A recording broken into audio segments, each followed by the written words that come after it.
దేవునికి మహిమ కలుగుగాక. మనం ఏలియా గురించి, ఎలీషా గురించి చెప్పుకుందాం. ఎందుకంటే బైబిల్‌లో వాళ్ళు పెద్ద ప్రవక్తలు. వారు ఏలియా, ఎలీషా కూడా మరి పెద్ద ప్రవక్తల గురించి 2 మాటలు మనం మాట్లాడుకుందాం. ఏలియా గారు చేసిన అద్భుతాలు, ఎలీషా గారు చేసిన అద్భుతాలు మాట్లాడుకుందాం. మరి ఏలియా గారు చేసిన అద్భుతాలు 7 అద్భుతాలు చేశారాయన. అలాగే ఎలీషా గారైతే రెట్టింపు. ఎందుకంటే దేవుడు అంటే రెండింతలు ఆశీర్వదించారు. ఎవరికి? ఎలీషా గారికి రెండింతల ఆశీర్వాదం ఇచ్చారు. అలాగే మరి ఎలీషా గారు 14 అద్భుతాలు చేశారు ఇక్కడ. అలాగే ఏలియా గారు ఇద్దరు రాజుల వద్ద సేవ చేశారు. ఇద్దరు రాజుల వద్ద సేవ చేస్తే ఎలీషా గారు అయితే 4 రాజుల వద్ద సేవ చేశారు.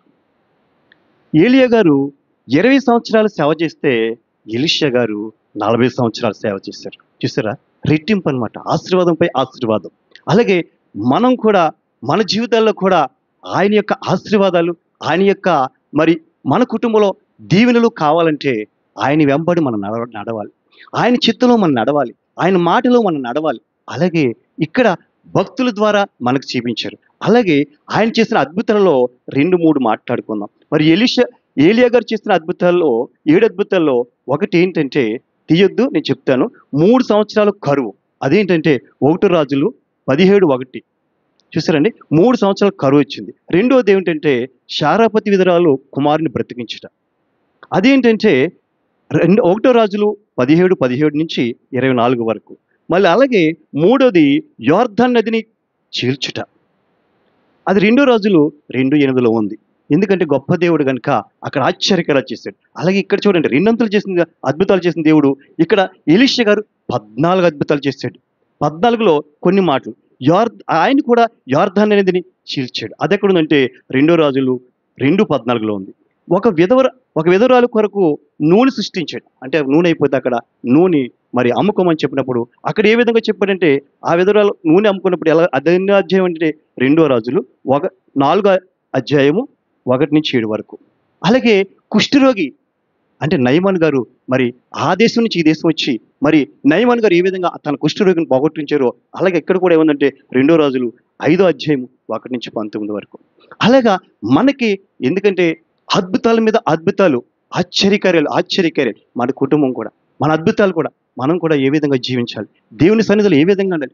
దేవుని సన్నిధిలో ఉంటే మనం చూడండి, పూర్వస్థితిలో ఉన్నప్పుడు మన పెద్దవాళ్ళు ఎలా ఉన్నారు, వచ్చిన స్థితిలో ఎలా ఉన్నారు, తర్వాత వచ్చిన తరంలో ఎలా ఉన్నారు, ఇప్పుడు ఈ తరం చూస్తే ఎలా ఉంది, మన పిల్లల తరం ఎలా ఉంది. ఎందుకంటే మన దేవుడు అంచెలంచెలుగా దీవించే దేవుడు, పెంట కుప్పల నుంచి పైకి లేవదీసే దేవుడు. ఇప్పుడు మనం ఒకప్పుడు అయితే చాలా హీన స్థితిలో ఉండాలి. ఇప్పుడు మన దేవుడు మనం ఆశ్రదించాడు, దీవించింది కాబట్టి మనం ఇలాగున్నాం. ఆయన కృపలో మనం నడుస్తున్నాం. అలాగే మరి కొన్ని మాటలు చెప్తాను. ఏలియా కంటే ఎలీషా 2 అంతలు చేశాడు. ఏంటి? ఆశీర్వాదాలు. అలాగే అబ్రహాం గారి కంటే ఇస్సాకు గొప్ప ఆశీర్వాదాలు పొందాడు. ఆయన ఆశీర్వాదం పొందాడు. అలాగే యాకోబు కంటే యోసేపు గొప్ప ఆశీర్వాదాలు పొందాడు. అలాగే అన్నా కంటే ఎల్కానా గొప్ప దీవెన పొందింది, ఆశీర్వదింపబడ్డది. ఎందుకంటే మనం కూడా ఆయన సన్నిధిలో ఉండి మనం కూడా ఆయన ప్రతి నిత్యము ఆయన చిత్తంలో మనం నడిస్తే మనల్ని కూడా దేవుడు 2 అంతలుగా ఆశీర్వదిస్తాడు. మీరందరూ మరి ఎందుకంటే మనందరూ కూడా ఆశీర్వదింపబడిన వారు, మన కుటుంబాలు కూడా ఆశీర్వదింపబడ్డ వాళ్ళం. ఎందుకంటే ఆయన కృపలో మనం ఉన్నాం కాబట్టి, ఆయన ప్రేమలో మనం ఉన్నాం కాబట్టి, మనం ఇల్లు విధంగా ఉన్నాం. మన బిడ్డలు ఇంకా దినదిన అభివృద్ధి చెంది వాళ్ళు కూడా ఒక స్థితిలో వాళ్ళకి చదివించి వాళ్ళ ఉద్యోగాలు చేస్తే అనేక మంది మరి ఇప్పుడు కూడా మనం కూడా మన పిల్లల్లో కూడా చాలా మంది జాబ్ చేస్తున్నారు. చూసారండి? అలాగే దేవుడు మనం ఒక్కొక్కరిని కూడా ఆశీర్వదించే దేవుడు. నిన్ను నన్ను దీవిస్తాడు. ప్రార్థన చేసుకుందాం. మహాదేవుడా, అద్భుతకరుడానికి స్తోత్రాలు, ఆలోచనకర్తానికి స్తోత్రాలు, నమ్మదగిన దేవుడానికి వందనాలు. ఇదిగో ప్రభువా, ఏలియా గురించి ఎలీషా గురించి మాట్లాడారు ప్రభువా. అవునైనా ఏలియా కంటే ఎలీషాకు 2 అంతలు ప్రభువా. స్తోత్రం నాయన దీవెనలు అద్భుతాలు చేసిన రీతిగా. అవును ప్రభువా, ఏలియా నాయన స్తోత్రం ప్రభువా. 7 అద్భుతాలు చేస్తే ఎలీషా 14 అద్భుతాలు చేసిన రీతిగా మా కుటుంబంలో కూడా ప్రభువా అద్భుతాలపై అద్భుతాలు, ఆశ్చర్యకారులపై ఆశ్చర్యకాలు జరిగించమని, మహత్కార్యాలు జరిగించమని, నీ నామార్థం కొరకై మేము జీవించే భాగ్యం నీ కృపలో ఎదిగే భాగ్యం దయచేయమని, అలాగే ప్రవస్తూ నీ కృపలో బలపరచమని యేసు నామమును బట్టి అడిగి వేడుకుంటున్నాం పరమ తండ్రి. ఆమేన్.